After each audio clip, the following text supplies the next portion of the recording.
krisis ekonomi di Indonesia tahun 1997-98 ya. Pada saat itu banyak sekali investor asing, terutama dari Singapura, itu membeli properti di Indonesia. Karena mereka sangat yakin yang namanya properti, terutama tanah ya, kalau bangunan ada depresiasinya, itu akan naik mengikuti tahun yang berjalan ya. Jadi kita kalau punya dana memang yang mencukupi untuk membeli properti, kita tinggal tunggu saja karena biasanya keadaan krisis itu harga properti akan turun tajam karena tidak banyak orang yang membeli properti, mereka membutuhkan uang, dana untuk sehari-hari maupun untuk bisnisnya atau untuk investasi lainnya. Sehingga ketika harga turun, apalagi nanti banyak orang atau perusahaan membutuhkan dana untuk membayar pegawainya maupun supaya bisnisnya itu terus berjalan, mereka akan menjual propertinya. Sehingga ketika suplainya turun, harga-harga atau harga-harga akan turun juga ya, karena kemudian banyak yang menjual ya, banyak menjual, suplainya naik, harga turun ya. Jadi ketika kita melihat hal tersebut, caranya adalah kita selalu monitor ya kesempatan apa yang ada di depan, sehingga dana yang kita punyai bisa diinvestasikan dengan lebih baik. Tidak hanya di properti, barangkali juga di saham, tapi lebih susah kalau saham ya, kita harus lihat sektor-sektor mana yang bagus ke masa depan. Misalnya apakah telekomunikasi yang sekarang ini banyak digunakan orang, atau juga farmasi dan lain-lain. Jadi saya sependapat dengan Pak Hans bahwa properti itu bagus untuk diinvestasikan dan lihat-lihat harganya ya. Apakah sudah turun cukup tajam. Begitu Pak Hans, saya tambahan dari saya. Oke Pak. Ya ini pertanyaan udah saya jawab semua Pak. Kita buka sesi berikutnya Pak ya. Iya betul. Silahkan yang ingin sharing, bukan bertanya ya. Kalau bertanya itu adanya nanti ditulis dulu di chat box. Kalau sharing silahkan speakernya di unmute, kemudian silahkan untuk sharing mengenai topik yang tadi, yang masalah ekonomi. Silahkan, apakah ada teman-teman? Oke, silakan Pak Sulat. Silahkan, ada Bapak, Ibu, dan teman-teman lain yang ingin sharing. Tidak ada?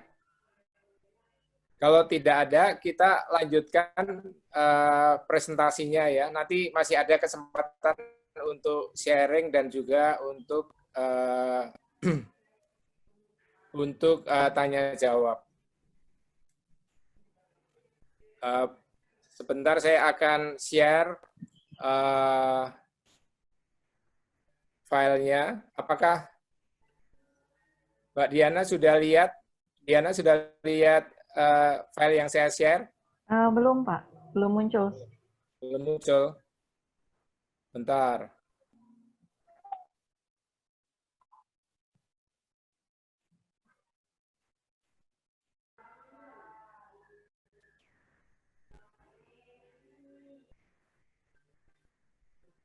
Jadi saya setuju sekali dengan Diana tadi. Ibu bisa bikin anggaran, itu isinya seperti yang namanya cash flow statement tadi ya, laporan arus kas. Jadi pendapatannya berapa yang sekarang ini, kemudian biayanya apa saja, kemudian dari situ dilihat masing-masing akunnya tadi ya, akunnya, misalnya pendapatan isinya apa saja, yang gaji atau yang di luar gaji, atau juga bunga deposito misalnya ya. Kemudian biaya itu macam-macam ya, yang mungkin kalau sudah pernah bikin cash flow statement tadi itu mudah ya, kalau belum diingat-ingat saja apa saja yang biasa dikeluarkan. Misalnya untuk keperluan sehari-hari itu ada listrik, ada pulsa, ya, air, ya, makanan sehari-hari dan lain-lain. Itu nanti kita lihat satu demi satu biasanya berapa biayanya. Kemudian membuat satu lagi anggaran tadi yang kita lihat dari yang biasanya itu, dari laporan arus kas itu, kemudian dicek satu-satu. Kalau situasi seperti ini kan lebih baik kita berhemat ya, sehingga mana saja biaya-biaya yang bisa dikurangi, sehingga nanti akan ketemu biaya yang harus dikeluarkan itu apa saja dan berapa. Dan kemudian Ibu perlu juga melihat apakah punya dana darurat tadi, apakah biaya bulanan bisa di-cover, bisa dipenuhi dengan dana darurat. Kalau tidak bisa, nah urutannya tadi sudah dijelaskan Diana ya, bisa pakai tabungan, pakai deposito, pakai satu-satu ya, dilihat mana yang lebih menguntungkan atau lebih efisien, apakah perlu menjual aset-aset keuangannya, apakah punya ori, punya yang lain-lain dengan catatan harganya tidak turun tadi.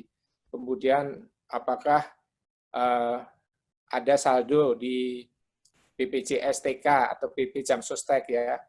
Ibu bisa download aplikasinya namanya BPJS TK-ku ya. Di situ nanti bisa dilihat saldonya berapa. Nah, nanti itu kemudian apakah mau diambil apa tidak. Jadi urutannya Ibu bikin daftarnya dulu. Apa saja yang bisa digunakan untuk siap-siap karena pendapatannya itu mungkin tetap, mungkin berkurang, sehingga akan menggunakan aset-aset dan juga seperti DPLK dan BPJSTK tadi ya, sudah bisa tadi sudah diterangkan. Dan kemudian apakah perlu yang lainnya, apakah perlu menggandakan, apakah perlu berhutang. Nah itu dengan melihat seperti itu, Ibu akan bisa lebih melihat akunnya, biayanya satu demi satu, mana yang bisa dikurangi ya, sehingga tadi yang diterangkan Diana, bahwa misalnya punya dana darurat 3 bulan, kalau bisa digunakan lebih dari 3 bulan, misalnya 4 bulan. Caranya gimana? Caranya adalah menekan pengeluaran atau biaya sehari-hari, sehingga dana darurat itu bisa diperpanjang ya, dari tadinya direncanakan 3 bulan, mungkin bisa digunakan 4 bulan, 5 bulan, dan seterusnya. Itu aja tambahan dari saya. Diana, silahkan diteruskan. Oke, baik Pak Sulat. Untuk ya, baik Pak. Untuk emas itu memang biasanya ada siklusnya juga ya. Dan juga kalau kita lihat biasanya di bulan Agustus September emas itu naik karena apa? Karena kebutuhan emas di India itu sangat besar pada bulan-bulan itu. Itu biasanya karena ada, kalau kita mungkin Desember gitu ya, banyak orang menikah, dan kemudian kalau di India itu kebanyakan mas kawinnya ya memang emas ya, sehingga harga emas naik. Tapi kalau sekarang ini kan kondisi tidak normal ya, karena selain yang sudah disebutkan Pak Hans tadi mengenai dolar rupiah tadi ya, juga karena biasanya kalau ada resesi global, orang itu akan mencari emas untuk keamanannya, atau safe haven istilahnya ya. Jadi banyak orang kemudian seperti sekarang ini membeli emas